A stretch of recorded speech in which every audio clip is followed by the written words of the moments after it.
रहमतुल्लाहि व बरकातुहू। नहमदुहु व नुसल्ली अला रसूलिहिल करीम।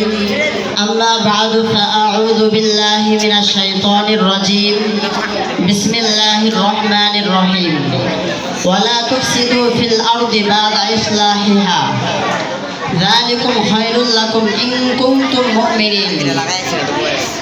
सदाकल्लाहुल मौलानाल आज़ीम।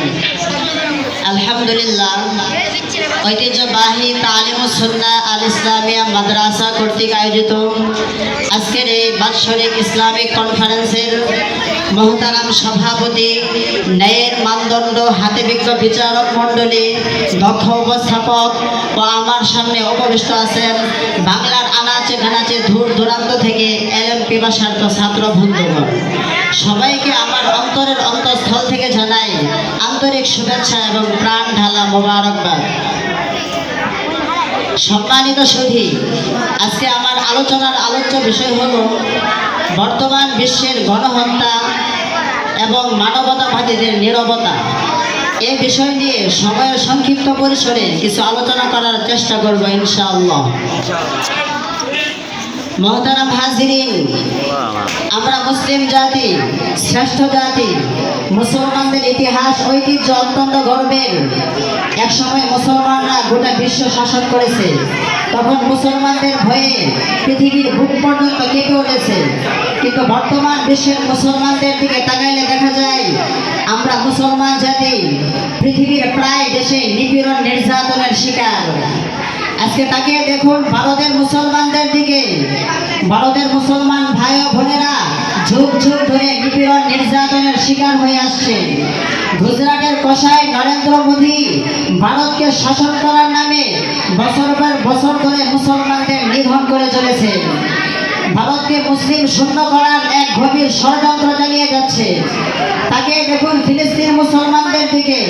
ফিলিস্তিন মুসলমান ভাই ও বোনেরা বছরের পর বছর আজাদির সংগ্রাম করেও তারা আজও পরাধীনতার শিকলে আবদ্ধ হয়ে আছে।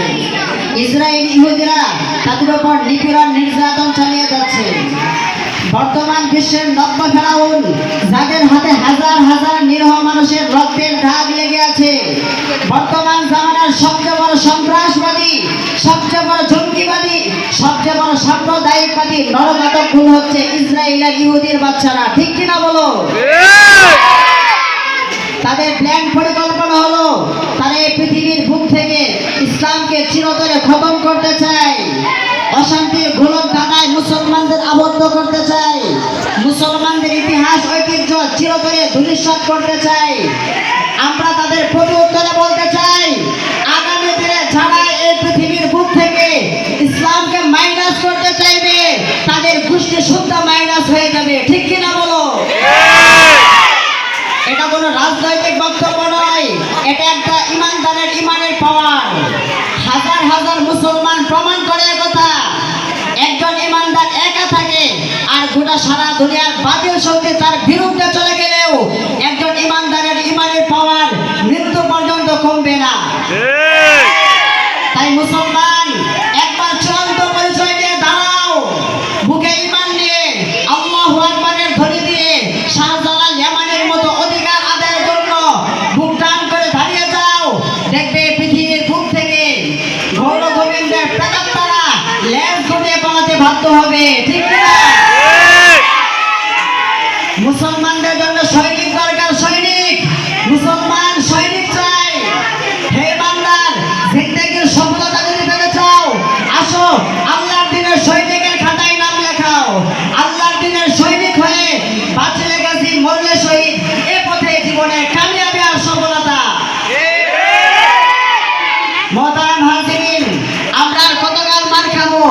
আর কতকাল নীরবে নির্যাতন সহ্য করব? আর কতকাল আমাদের চোখের সামনে মা বোনদের ধর্ষণের শিকার হতে হবে? আর কতকাল মুসলমানের পবিত্র রক্তে খোদার জমিন রঞ্জিত হবে? আমাদের গাফলতের ঘুমকে আর ভাঙবে না, আমাদের চেতনাকে ফিরে আসবে না। কাজে হে যুবক, দুনিয়াকে নিয়ে রঙিন স্বপ্ন বাদ দাও। জিহাদের তামান্না বুকে ধারণ করো, শাহাদাতের তামান্নায় উজ্জীবিত হও। আজকের এই মঞ্চ থেকে প্রতিজ্ঞাবদ্ধ হও, আমরা কখনোই কোনো মা বোনদের ইজ্জত নিয়ে হোলি খেলতে দেব না। আর কোনোদিন কখনো মুসলমানদের রক্ত ঝরাতে দেব না।